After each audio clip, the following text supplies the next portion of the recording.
Selamat pagi kepada Sir Sulung dan Sir Anton serta teman-teman yang saya kasihi. Perkenalkan, nama saya Claes Lendi, saya dari kelas 11-1. Hari ini saya akan mempresentasikan hasil analisa saya mengenai wawancara tentang SQ, IQ, dan EQ. IQ kita memiliki 6 pertanyaan, yaitu 1. Bagaimana Anda memecahkan masalah jika Anda tidak memiliki semua informasi yang diperlukan? 2. Ceritakan pengalaman Anda ketika Anda harus membuat keputusan penting dalam waktu yang sangat singkat. 3. Apa langkah yang Anda ambil ketika menghadapi tugas yang sulit atau baru, bahkan tidak pernah kita lihat? 4. Bagaimana Anda mempertahankan keterampilan berpikir kritis di tengah banyak informasi dari berbagai sumber? 5. Menurut Anda, apa perbedaan antara cerdas secara akademis dan cerdas secara praktis? 6. Bagaimana Anda mengembangkan kemampuan belajar agar tetap efektif bahkan dalam situasi yang sulit? Berdasarkan hasil wawancara saya, responden menjelaskan bahwa jika kekurangan informasi untuk menyelesaikan masalah, mereka mencari dari internet, literatur, atau bertanya pada yang ahli. Sedangkan saat memilih jurusan, mereka mempertimbangkan kemampuan, minat, prospek kerja, dan potensi di bidang tersebut. Untuk tugas sulit atau baru, mereka mencari informasi dulu agar memahami solusi dari berbagai sumber. Mereka menjaga cara berpikir kritis dengan selalu bertanya cara menyelesaikan dan alasan masalah tersebut, serta menghindari keputusan tanpa bukti. Intelijensi akademik adalah pengetahuan teori, sedangkan intelijensi praktis adalah penerapan pengetahuan dalam kehidupan sehari-hari. Untuk yang belajar efektif, mereka tekankan dengan latihan rutin, mencari informasi beragam, dan terus belajar dengan tekun. Untuk pertanyaan pada EQ, kita memiliki 1. Bagaimana kamu mengendalikan emosi ketika menghadapi kritikan atau situasi yang membuat Anda marah?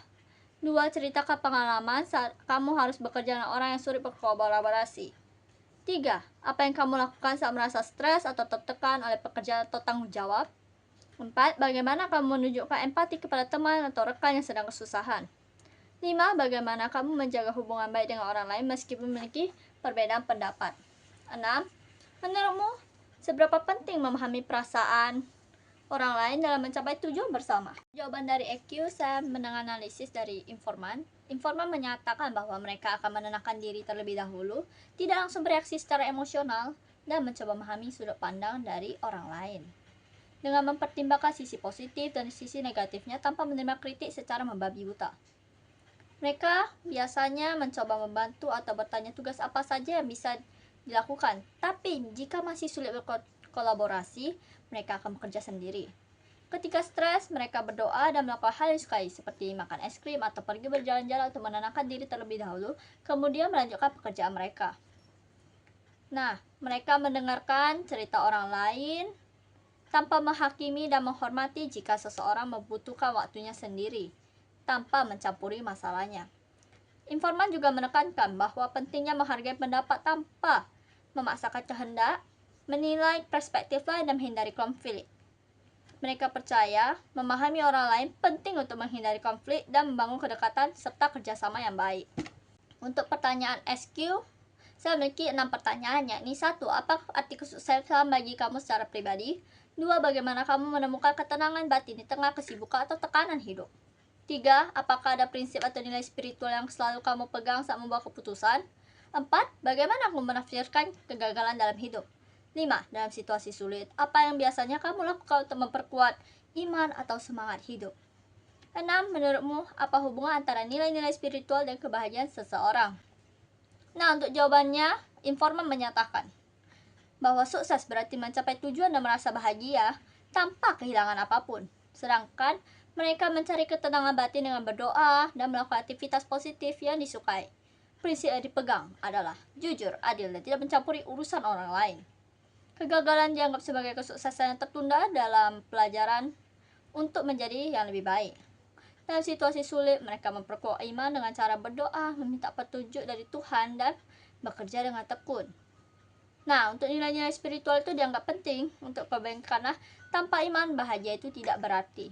Perkenalkan, nama saya Grace Lindri, saya dari kelas 1. Hari ini saya akan mewawancarai dengan materi kecerdasan intelektual, kecerdasan emosional, dan kecerdasan spiritual dengan narasumber yaitu Miss Desi.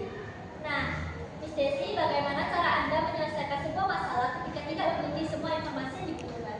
Nah, cara Miss untuk menyelesaikan masalah ketika Miss kurang mendapatkan Miss pasti akan mencari informasi itu dari berbagai sumber, baik berbagai internet, literatur, ataupun menanyakan kepada orang-orang yang lebih mengetahui mengenai informasi tersebut. Cara Miss mengendalikan emosi ketika menghadapi kritik ataupun situasi yang membuat kita marah. Ketika mendapatkan suatu kritik atau keadaan dalam gimana tadi? Yang buat kita marah. Miss pasti akan menenangkan diri dulu, tidak langsung terpancing emosinya dan berpikir apa yang mereka buat itu kita pasti lihat sudut pandang dan kita bisa menerima sudut pandangnya. Kita lihat sisi negatif dan sisi positifnya, tidak langsung menerima secara total mentah-mentah kritiknya, baik itu kritik yang tidak membangun atau menjatuhkan. Menurut Miss, bagaimana hubungan antara nilai spiritual dengan kebahagiaan seseorang? Nilai spiritual itu sangat penting dalam kebahagiaan seseorang, karena percuma aja kalau kita itu bahagia tapi tidak ada keyakinan dalam diri kita, yaitu keyakinan kepada Tuhan Yang Maha Esa. Oke, sekian, terima kasih. Sekian dari presentasi saya, terima kasih.